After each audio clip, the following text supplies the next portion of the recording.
Akala nyo ba ang Bukidnon ay puro bundok lang? Sa episode 2, ipapakita namin ang totoong Highland Wonderland. Mula sa endless pineapple fields hanggang sa pinakasikat na adventure park sa buong Pilipinas.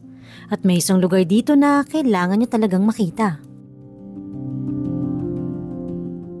Kung nagpaplano kang bumiyahe sa Bukidnon, siguradong malilito ka kung ano nga ba ang uunahin. Manolo Fortich, Dahilayan, Adventure Park, Alpine Village, o yung sikat na food spots. Good news! This episode is a complete guide you are looking for para hindi ka na mangapa at para masulit ang biyahe mo. Sa episode 1, nasummarize natin ang ruta from Cagayan de Oro to Manolo Fortich, Impasugong hanggang Malaybalay. Pero dahil sobrang dami nang nangyari, hindi yan sapat para ipakita ang ganda ng bawat lugar. Kaya kung hindi mo pa napapanood ng episode 1, make sure to check it out para kumpleto ang travel story mo. My name is JLo and this is another travel episode for JLo Fight. Tara, kape tayo!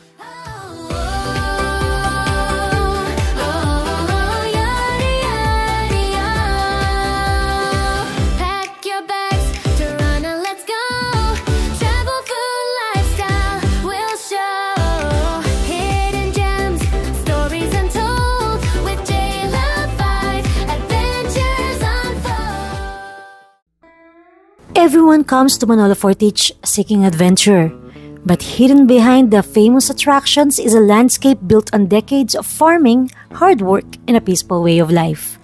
This is the part of Bukidnon that most never get to witness. At dito matatagpuan ang isa sa pinakamalaking pineapple plantation sa buong Asia, home to thousands of hectares of perfectly lined pineapple plants. Hindi lang basta tanim ang mga pinya rito. Ito ang simbolo ng matagal ng kultura ng pagsasama-sama ng mga komunidad. Marami sa mga pamilya dito, 3 o 4 na henerasyon nang nagtatrabaho sa plantasyon. At sa bawat prutas na naaani, meron ding kwento ng tiyaga at sipag ng mga taga-Bukidnon. Siyempre, hindi tayo bumisita sa Del Monte at itry ang pineapple ice cream. We are here at Del Monte, Philippines, mga friendship! Dito sa Manolo Fortich. So this is the souvenir shop. Pineapple Supervisors Multipurpose Cooperative.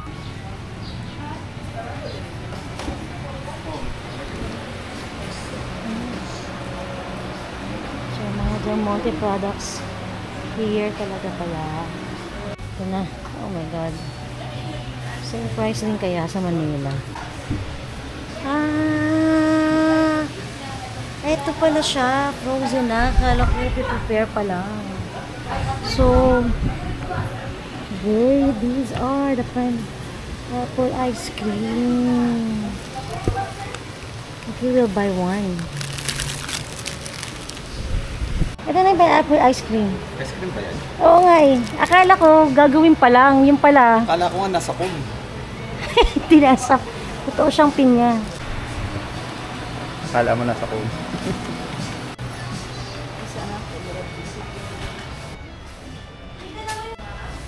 Now we are gonna try this. Dun sa garden tayo kumain. Pineapple. We are going to try the pineapple ice cream for 115 pesos. Bumili lang tayo ng isa kasi mag-share lang tayo dito. So akala ko ano siya, naka-cone na o kaya doon pala ipe-prepare, lalagay lang sa shell ng pinya. Yan pala, naka-plastic na siya tapos nakalagay na sa freezer, kukuha ka na lang. So, pambili muna natin. Cute! Magkano siya? 115 pesos. Okay, buksan na natin. Dyan. Ilang scoop pala. Wait now. Lamig! Hirap buksan. Hirap buksan. Help! Oh. Frozen. Tama yan, kailangan mo lang patanggal yung yung naka-yellow kasi. So pagbili niya, bibigyan kayo ng spoon. Tatanong, paano po buksan? Kasi frozen eh. ang ano kasi, ang lamig eh. Ayun, nag-market research ako. Ang lamig kasi paghahawakan mo. So dapat nga dapat may cellophane, tapos twist. Oo nga naman, ang hina ng eye ko. Yun na. Nabubo ka na.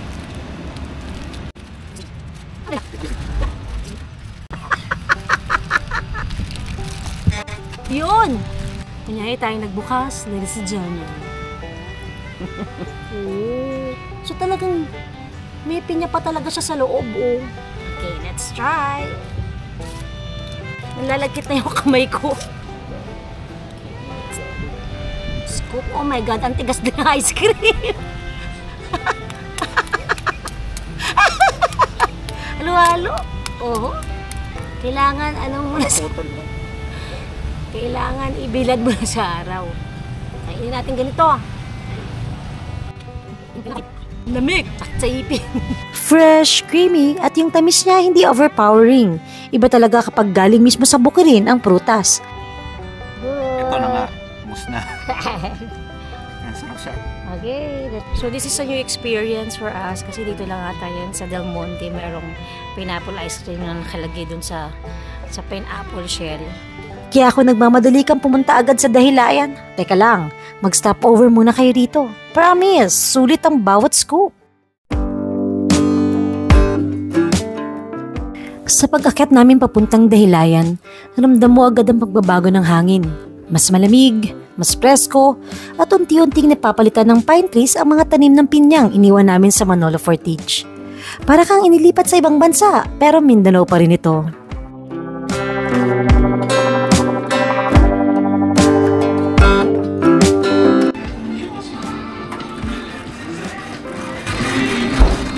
Bukas yung restaurant sa loob, no?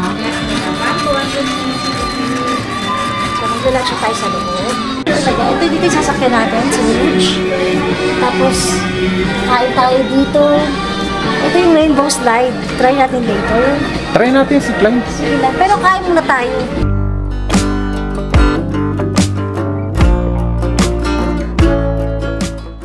Pagdating ng tanghali, dito kami nag-late lunch sa Forest Park Cafe. Overlooking pine trees, malamig ang hangin, parang mini Baguio sa Mindanao. Kung trip mo yung mountain lodge vibes na may wooden interiors at warm lighting, at tanong mo ang pine trees habang kumakain, eto na yun. So habang nagpipicture-picture si Daddy, bili na muna tayo ng lunch para kakain na. Gutom kami. We have pinakbet, good for two. Lechong kawali and oxygen. Ang sarap ng pakiramdam na malamig ang paligid pero mainit ang pagkain. Perfect stopover before jumping into all the adventures waiting outside. Super late lunch, 2:30 tayo natapos. Pagkatapos kumain, dumiretso kami sa luge ride. Kung first time mo sa Dahilayan, ito ang ride na hindi mo dapat palampasin. Hindi intimidating, hindi nakakatakot, pero sapat para mapasigaw ka sa saya. Kaya nga. Surprisingly, walang pila ng visit namin dahil siguro ito sa Bagyong Tino. 1, 2.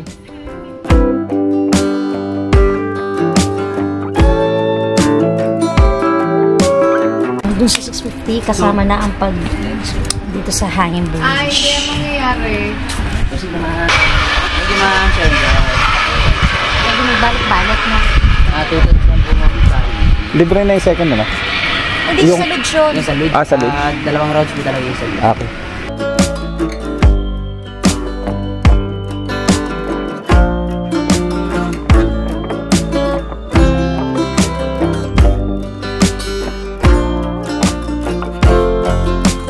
Hindi tayo takot sa mga bridge.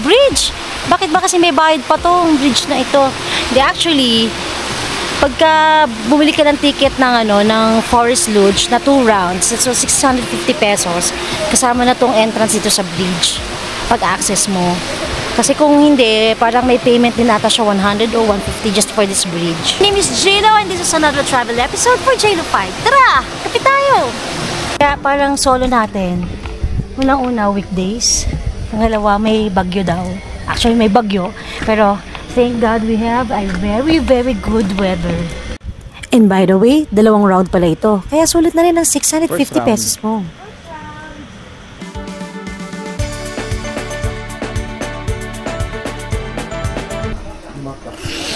Para matulad ako dun sa ano.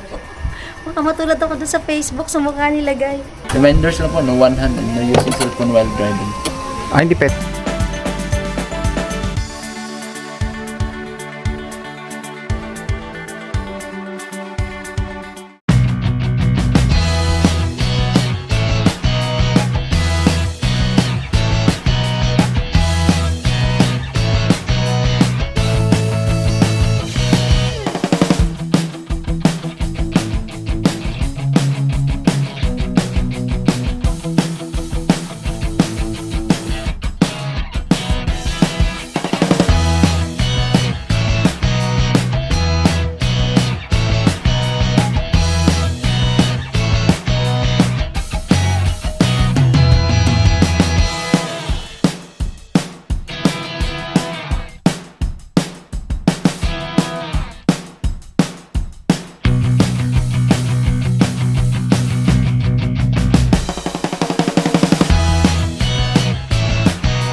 Next round, after sa finish line, sasakay ulit kayo na shuttle going sa taas.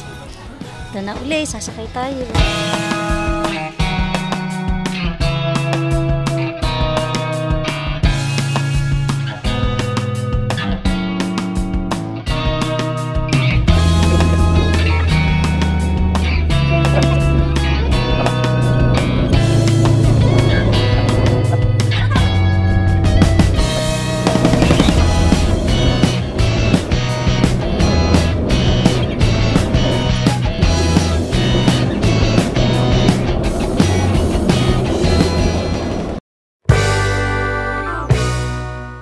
At syempre, kung content creator ka, alam na this, ito ang pinaka-Instagrammable spot sa Forest Park. Retro American diner in the middle of a pine forest. Only in Bukidnon. Ang sarap ng vibe dito, neon colors, classic 50s design, and that kind of ambience na para ka nasa movie scene. Perfect spot for outfit shots, reels, and your iconic Dahilayan photos.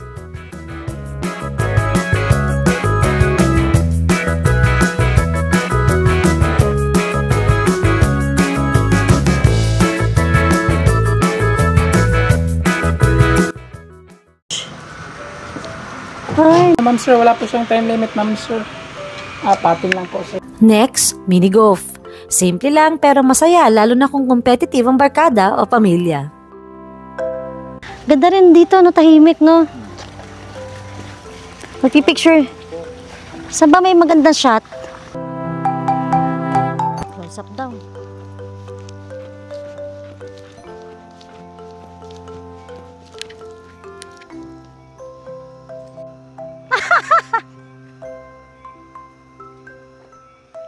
Okay. Let's go. Pero hindi pa dito nagtatapos ang Dahilayan experience. Kung Pine Forest at Resto Diners pa lang ay impressed ka na, paano pa kaya kapag sinimulan na ang totoong adventure? Kung ang Forest Park ay para sa pamilya, dito sa Adventure Park, matatagpuan ang tunay na puso ng Dahilayan. Ito ang playground ng mga taong may tapang, may curiosity, at minsan yung mga napilitan ng barkada. Lagay ko mo. Pag pupunta kayo ng Alpine, ma'am, sabihan na po ninyo yung driver na Alpine Village kayo. Actually, may maghahatid naman sa amin doon. Sadly, dahil sa epekto ng bagyo, hindi namin nasubukan ang pinaka-extreme rides dito sa Dahilayan Adventure Park. Even without the extreme rides, there's still so much to explore here. Forest trails and Instagrammable spots, kaya huwag kayong mawalan ng gana. This stairway is a workout. Feel the burn. Okay, we are leaving na. Sakto to. 4:30 sasakay tayo ng shuttle going to Alpine para makapag-drone tayo ng maaga-aga. Okay, game!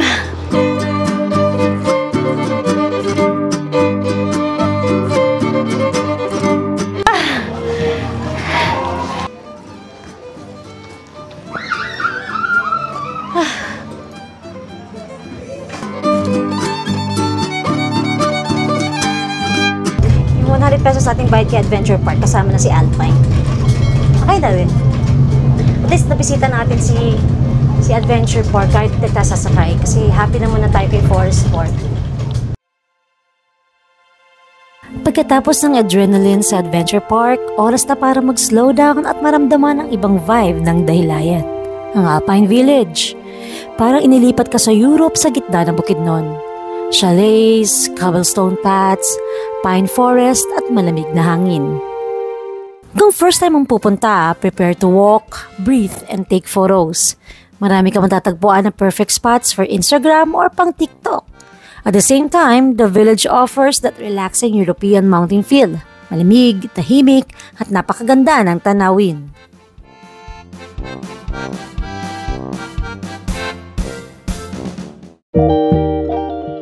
After a relaxing afternoon sa Alpine Village, time to satisfy our tummies.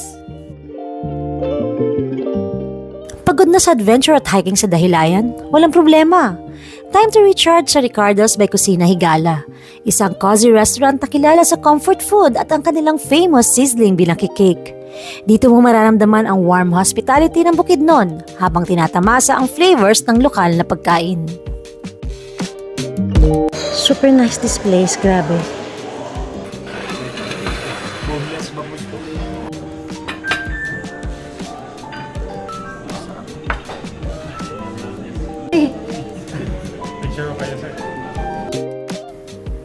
Bukidnon cuisine is rooted in local produce and tradition. Mula sa mais, gulay, karne at native ingredients, bawat dish tells a story of the land and the people who cultivate it. At Ricardo's, you taste more than food. You taste Bukidnon itself. At syempre, highlight ng Ricardo's, ang sizzling binaki cake. Freshly made, sweet and buttery, ito ang iconic dessert ng Bukidnon.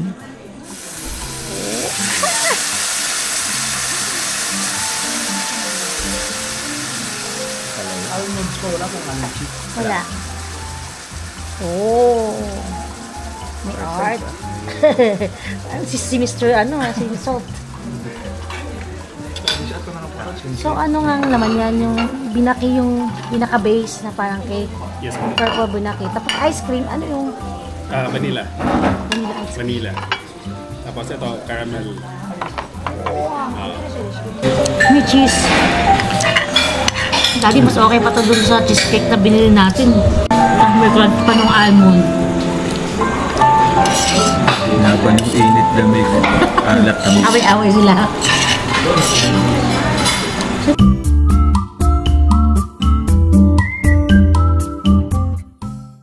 After a hearty meal and satisfying dessert cravings, time to check in and rest. Welcome to Balay Dahilayan, our mountain lodge home for the night, where comfort meets nature. I love this kasi pwedeng coffee area, kape-kape tayo. This is our room, maliit lang siya, double deck pero kaya 4-4. Kubo lang, kubo-kubo. Okay. Laki nito, kasya tayong 4 dito. No? And ang CR. Ito. Kababa. Okay, where's the ilaw? Dadan. Yan. Kababa.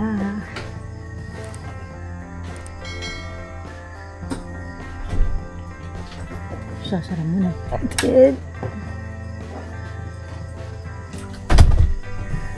Evening falls and Balay Dahilayan transforms into a tranquil retreat. This is the moment to breathe, reflect, and just enjoy the serenity of Bukidnon.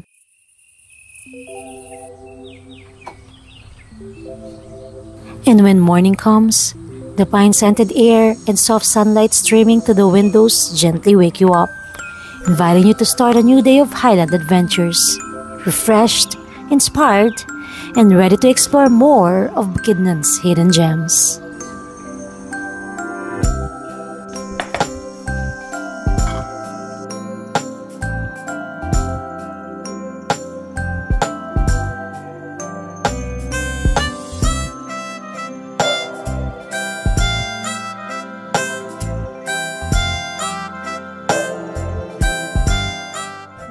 And that's a wrap for our Dahilayan Adventure Day.